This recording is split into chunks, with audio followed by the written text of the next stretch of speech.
Active learning involves active participation, collaboration with peers, and the application of concepts to real-world scenarios. It requires significant mental effort.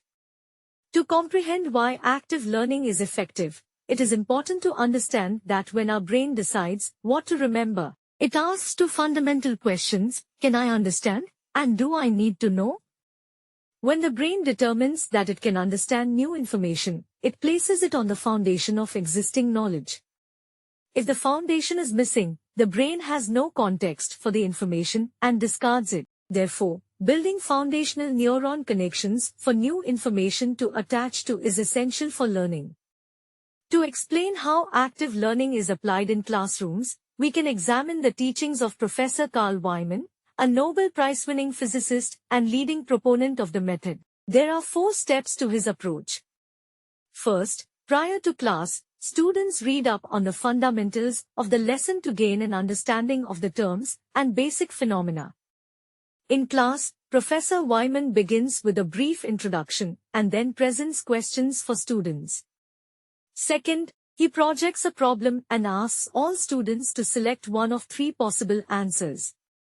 This allows the teacher to indicate how many students already understand the topic and focuses the students on the question. Third, students discuss the question and their answers with 1 or 2 classmates, ideally with someone who disagrees with their own opinion.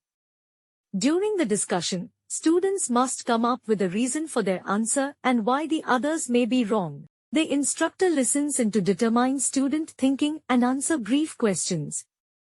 Finally, the professor leads a follow-up discussion with all students to provide feedback, exploring the different reasoning, which answer is correct, and importantly, which is incorrect and why. Only at the end does Professor Wieman explain the correct solution and answer follow-up questions to ascertain the student's understanding. Active learning works well for 3 reasons. First, students are actively engaged in solving interesting problems, and as they all voted for an answer right at the beginning, they have a stake in the outcome. This means their brains decide that the information covered is important to be remembered and are hence more receptive to learning. Second, by solving problems alone and in groups, they dive deeply into the material, explaining to peers engages novel mental processes, and as a result, they construct new synaptic pathways inside their brains. Third, the explanation from the teacher comes only after the students have formed their own thoughts about the concept. At this point, the explanation makes more sense as the brain can connect the new information to all the thought it had just built. The correct answers have a solid foundation.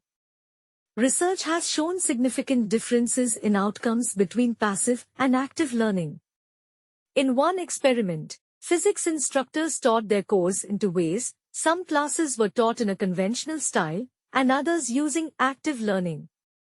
Even though the teachers were the same and the students were similar, on average, the active learners doubled their understanding when they were tested at the end of the course.